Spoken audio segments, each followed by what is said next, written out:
Seguimos en buena costumbre presentando a nuestros estelares. Hoy día vamos a comenzar por la derecha, diciéndole muy buenos días a Francisco Ibieta, ex seremi de gobierno, actual candidato a concejal por Concepción, militante de la UDI. Hola Francisco, muy buenos días. Muy buenos días a todos. Hola Joyce, Álvaro y Enrique. Enrique Inostroza, militante del Partido Socialista, ex seremi de gobierno, hoy día no es candidato. Así que Enrique Inostroza, tengas muy buenos días. Buenos días Álvaro, Joyce, Francisco, buenos días. Muy buenos días a ambos. Aquí estamos, tenemos una pregunta. ¿Qué pasó con Fogel? Quedó pendiente desde el día de ayer. Quedó pendiente, dijimos que hoy día íbamos a saber. Agreguémosle algunos antecedentes a lo que pasó desde la conversación que tuvimos ayer. Perdón.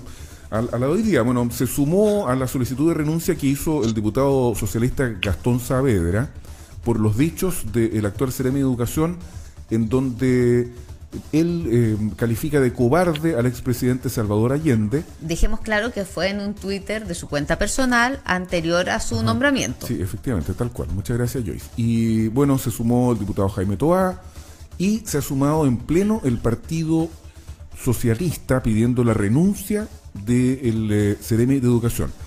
También han intervenido algunos personeros de el oficialismo. Por ejemplo, lo hizo el diputado Iván Norambuena y lo hizo apoyando y diciendo que esto no corresponde, ¿cierto? Que fue efectivamente dicho mientras él era un particular. Y se sumó también el diputado Leonidas Romero, que no solo ha apoyado al seremi de Educación, sino que además ha ratificado el juicio que él emitió respecto de la figura del presidente Salvador Allende. El diputado Romero ha dicho también que el presidente Allende fue un cobarde porque se suicidó. Esto aparece en declaraciones que publica el Diario de Concepción hoy día. Y el Diario El Sur publica una entrevista del seremi de Educación y nos callamos al tiro con Joyce. ¿Por qué la citamos la entrevista del Diario del Sur? Porque nosotros ayer tempranito contactamos al seremi. Y nos dijo que nos pusiéramos en contacto con su periodista.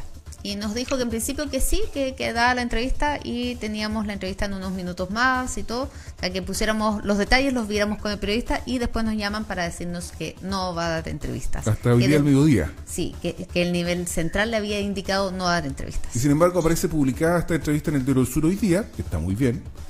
En donde le preguntan, de hecho al Diario del Sur por tener la entrevista. Exactamente. Entonces le preguntan, ¿se arrepiente de las publicaciones en redes sociales? Y contesta, insisto, la publicación fue hace años y antes de asumir como la autoridad representante del gobierno.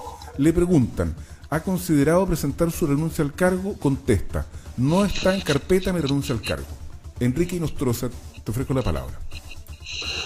Contumaz el seremi, yo creo que no comprende que esto no es la antigüedad de sus declaraciones, sino que en su calidad, la calidad que inviste del lunes, él debería dejar esta actitud porfiada, contumaz, y entender de que es una autoridad que debe intentar representar a todos. Y perfectamente puede haber señalado de que retiraba esa frase, no la puede borrar, uno entiende, digamos, sí, pero señalar, digamos, que no, porque si uno mira con atención una entrevista, que con el relato que ustedes hacen respecto de que no dio entrevista, lo más probable que esta entrevista con el Diario del Sur fue muy preparada. Él no o que haya sido anterior, probablemente también. Pero uno entiende que una autoridad cuando da una entrevista en medio de comunicación es muy y en la condición en que se encuentra, digamos, cuestionada, criticada, por lo dicho, es muy cuidadoso y por lo tanto si uno se fija, él no se desdice de dichos que son graves. Entonces, por mucho que lo haya dicho hace 8 años, perfectamente puede decir de que el avance civilizatorio, los temas de derechos humanos, el respeto, la empatía, la cultura de derechos humanos que tiene que primar en este país, hace que esos dichos sean totalmente cambiados. Alguna frase de ese estilo podría perfectamente ser aceptable, pero lamentablemente el seremi de Educación termina siendo contumaz y por lo tanto va a terminar, creo, enlodando una gestión en una cartera tan relevante como la cartera de educación. ¿Y no has pensado tú, Enrique Inostroza, que el Ceremi de Educación piensa efectivamente que el expresidente Salvador Allende fue cobarde y mantiene su postura y no la va a cambiar? Sí, está bien, pero perfectamente en la calidad que... mire, si un ciudadano... En Chile existe libertad de expresión, libertad de conciencia, pero una persona que viste un rol de Estado sobre temas que se enmarcan en temas fundamentales para una sociedad, los derechos humanos, la calidad de un presidente de la República democráticamente electo, no puede darse gustos personales. Y en ese aspecto uno le exige a la autoridad, no al señor Bouguer. El señor Bouguer no está en cuestionamiento, está en cuestionamiento quien embiste la calidad de servicio de educación. Francisco Iveta, te escuchamos atentamente. Mira, yo creo que hay que separar las cosas, hay que separar el personaje político, a la autoridad, del ciudadano Felipe Vogel. Lo que claramente vimos acá fue que el nivel central tomó las riendas del asunto. Yo creo, y por eso lo digo, porque cuando vemos las declaraciones de la Seremi de Gobierno, van muy en línea con lo que habla el Seremi en las respuestas que tú leíste, Álvaro, digamos. Por lo tanto, hay una concordancia en un discurso que se ve que viene establecido desde el nivel central. Yo creo está estructurado, ¿sí? Dices tú. Que en el fondo está estructurado. Acá las declaraciones obviamente no responden a lo que el Ceremi probablemente quiso decir, responden a lo que le dijeron los jefes que diga, digamos. Y en ese sentido, yo creo que está bien que así sea, porque finalmente así él se asegura el respaldo de sus superiores, digamos. Porque cuando uno está en estos cargos, y Enrique veo que pone caras ácidas, pues sabe que es así, digamos, sabe que uno no se manda solo.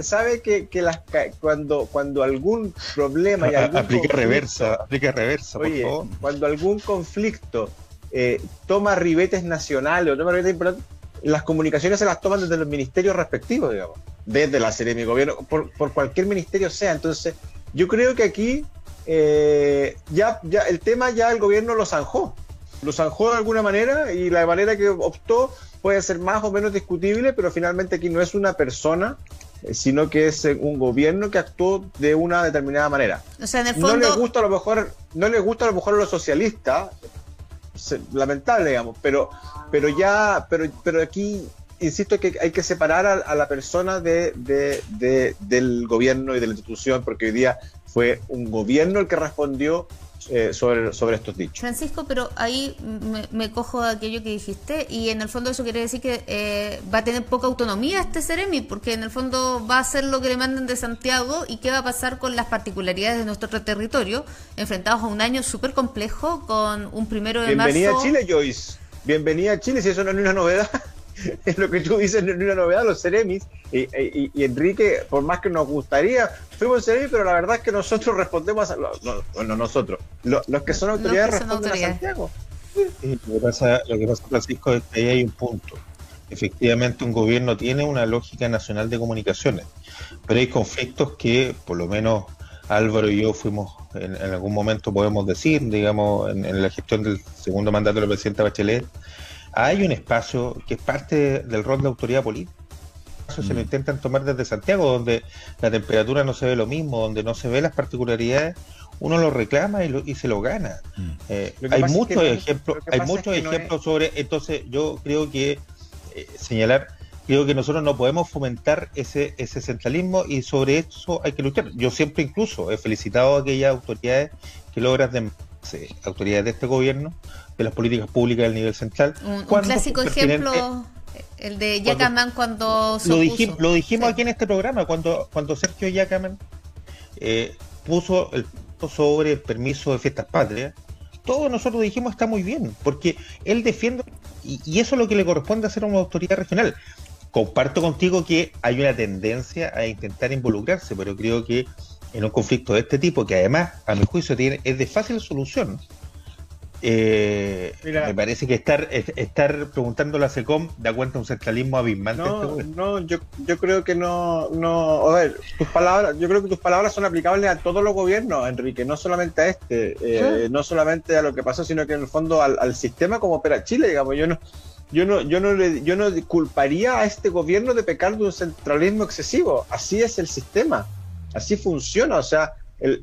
Pero es cosa de ver lo que pasa en la realidad de los números. El 8%, el 7% de la inversión que se realiza en la región se decide acá. Todas las platas, el 92%, Santiago, los ministerios. Viene, entonces, cuando el sistema es así, dejamos que el gobierno de Santiago sobre la región del Biobío, digamos eso. Si esa es la política de este gobierno, perfecto, díganlo. No, es que tú lo estás centralizando en este gobierno, pero así es Chile. O sea, cuando un conflicto se escapa de las manos, siempre lo toma Santiago en términos comunicacionales. La experiencia que yo tengo es que se puede generar particularidades de su... Oye, Enrique, porque por esa razón existen autoridades regionales. Yo no estoy diciendo que sea ideal esto, estoy diciendo que así funciona. Y este es un Ceremi que asumió 3 días antes de que esto explote, por lo tanto déjalo que construya un poco de vuelo propio para poder enfrentarse a las decisiones de Santiago, pero 2 días en el cargo no te vas a enfrentar a tu jefe. Lo que hizo Felipe hoy día es asegurarse el respaldo del ministerio para el futuro. Y eso es absolutamente válido. Enrique Nostroza, ¿hasta dónde está dispuesto a llegar el Partido Socialista en su petición de renuncia del Ceremi de Educación? Yo creo que yo no represento al Partido Socialista, soy un militante de base, pero creo que el Ceremi retire los dichos. Y además, particularmente, se han ido sumando otras voces. ¿Sí? Esto no es un tema de una puja política de bajo monto, no es buscar generar un problema con el Ceremi. Uno podría haber hecho una crítica respecto a todo este proceso a propósito del bochorno de la salida del antiguo Ceremi, y no se hizo, porque se entiende, digamos, que son las políticas de gobierno. Esto tiene que ver con un tema más de principios que no son propios del partido, son propios de una sociedad democrática avanzada y que tiene que ser muy cuidadoso respecto a dichos que tocan tan fundamentales como los derechos humanos. Bien, se dice que en la política siempre hay un dicho que mientras tu adversario pide tu renuncia, lo único que consigues es afirmarte en el cargo. Entonces yo creo que mientras el Partido Socialista siga pidiendo renuncia, yo creo que el camino no es ese y lo van a efectivamente afirmar en el cargo. Yo creo que ya, y tengo el presentimiento de que el gobierno con esto ya lo dio por cerrado. O sea, esa entrevista que dieron en el Diario del Sur, por supuesto que no es una entrevista al azar, por supuesto que fue algo previo, digamos, que se dijo, bueno, con esto cerramos el punto. Bueno, a ver, dejémoslo hasta aquí. Yo creo que este asunto no ha terminado. A mí me parece que se van a escribir a lo menos unos 2 o 3 capítulos más respecto del Ceremi de Educación, Felipe. La expresión, la pronunciación correcta es Vogel o Vogel, Francisco. Oriéntanos, por favor. Yo creo que yo siempre he dicho Vogel. Yo también creo que es Vogel. Y nunca le he preguntado cómo se pronuncia, la verdad. Ya, vamos a averiguarlo porque por lo menos hay que tratar de ser lo más cercano a la corrección posible. Les propongo que porque lo vamos a nombrar varias veces más, dices tú, para nombrarlo bien. Sí. Hagamos un ejercicio. Ocurre que hay aguas agitadas en las candidaturas presidenciales. Entonces les propongo lo siguiente. Enrique Nostroza, ¿qué te parece este dilema presidencial Matei, Lavín o ambos que plantea una crónica de biobiochile.cl? Y Francisco Idieta, ¿qué te parece lo que plantea la tercera.com en esta molestia de C y las dudas en el PPD? Las aguas que remueve la pactada preprimaria de Muñoz con Narváez. Opinen cada uno del bando político contrario, Enrique. Hágale usted, yo voy a decir que parta Enrique porque si no va a decir que estoy nervioso y estoy lejos de estar nervioso. Hágale pues, Enrique, hágale. ¿Qué le parece? No, mira, yo creo que la UDI se enfrenta a un dilema porque y esto es un tema de las democracias. Las democracias han ido avanzando para efecto de poder generar mecanismos más participativos de resolución de las definiciones políticas. Por eso las primarias llegaron para quedarse. Yo creo que va a ir avanzando en ser primarias obligatorias a todo nivel. Entonces, la UDI se va a enfrentar a un dilema. ¿sí? Definir mediante un mecanismo de resolución, y otros partidos también, de resolución convencional, consejos generales, directivas, para definir sus candidaturas presidenciales, o mediante dependientes a poder participar. Y lo segundo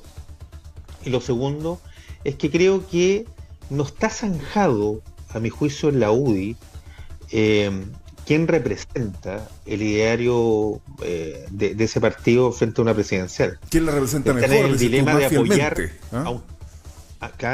a un candidato que marca bien en las encuestas como Lavín, pero que en función de poder intentar ser popular, a mi juicio, ha desplegado una serie de iniciativas como declararse socialdemócrata. O bacheletista, aliancista en su minuto también. Eso, y por lo tanto se genera una tensión. Una tensión. Y además yo le sumo como condimento que no es propio de la UDI, es que yo noto en la gestión presidencial, la gestión política del presidente Piñera, un cierto interés de tratar de ponerle basas a las candidaturas tanto de Lavín por el lado de la UDI como de Mario Desbordes por el lado de RN. ¿Por qué crees, Francisco Ubieta, que esta preprimaria que hay entre Heraldo Muñoz, o que habría, yo lo pondría en condicional, entre Heraldo Muñoz y Paula Narváez, molesta a una parte del PPD y también molesta a la candidatura de Jimena Rincón en la Democracia Cristiana? Aun cuando ella dijo que era un asunto de ellos, ¿no? como que se desmarcó al final. Claro, pero el análisis que la tercera dice que hay molestia, ¿no? Sí. Démosle crédito a la labor investigativa de la tercera. Voy al tiro a eso, pero me gustaría hacerme cargo de lo que dice un segundo antes, Enrique. No hay que fijar la pauta, yo creo Francisco, es rebelde.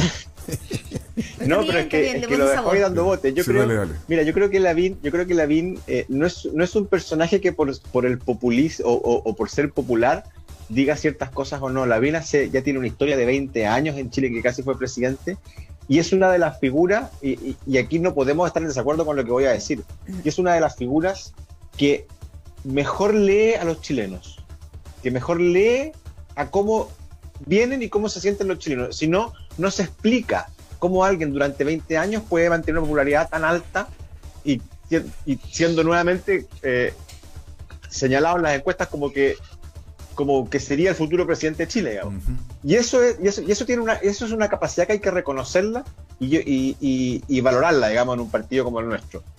Para la UDI es espectacular tener a dos candidatos presidenciales hoy día muy bien posicionados. Ni un partido los tiene, y por tanto no es un motivo de preocupación ni de pelea, sino que todo lo contrario, un motivo de decir, bueno, tenemos a dos grandes líderes que hoy día están figurando desde la sociedad, porque la sociedad fue la que los puso en las encuestas. Francisco, no las han elegido para ese cargo. Estás perdiendo tu oportunidad de comentar este conflictillo que hay en la oposición. Es que me lo di en lujo porque la respuesta es súper corta para eso.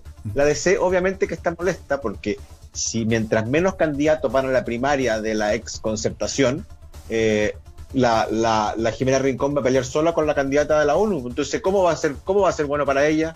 Mientras más candidatos hay en la primaria, más se van a diluir los votos y menos van a quedar en evidencia las diferencias. Pero si compite solamente Rincón con Pablo Narváez, la DC va a quedar muy mal parada porque por supuesto que va a ganar Narváez. O sea, tú dices que a ella le gustaría que fuera también Heraldo Muñoz, que fuera Heraldo, que fuera Paula y Jimena, digamos. O sea, a la DC le gustaría que vayan los radicales, los PPD, los socialistas. Y cada uno lleve un candidato. Y que cada uno lleve 1, 2 o 3, porque así no se nota tanto, digamos, lo mal que les va a ir. ¿Enrique?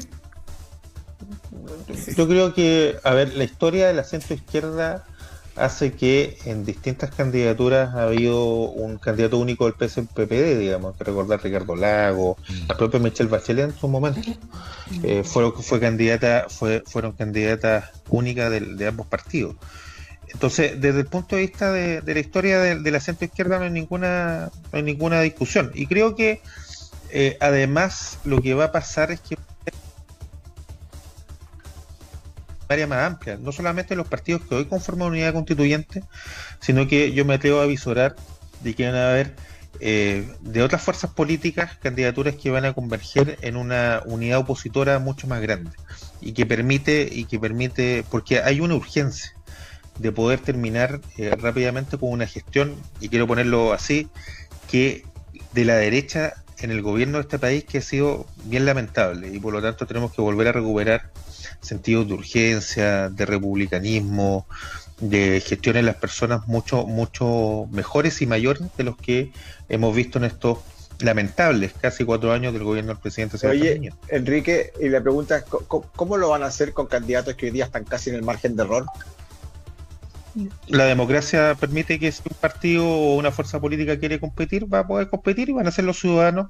Hay una convicción democrática sobre eso, Francisco, por lo tanto eso lo tenemos bien arraigado, lo aprendimos hace mucho tiempo. El poder abrir espacio de participación a las personas es una buena forma de poder oxigenar la democracia y la se viene en la política. Bueno, mañana vamos a estar aquí en Los Estelares con Francisco Ivieta y con el diputado Gastón Saavedra. Enrique mañana descansa de esta obligación que él mismo se ha autoimpuesto de comenzar el día en esta buena costumbre de discutir y de debatir con espíritu republicano. Así que lo vamos a echar de menos mañana, don Enrique. ¿Ah? Forma parte del etos de la buena costumbre esta de amanecer juntos. Francisco, nos encontramos mañana. Nos vemos, que estén bien. Chao, que estén muy bien. Chao. Chao. Adiós, Chao, chao. buenos días.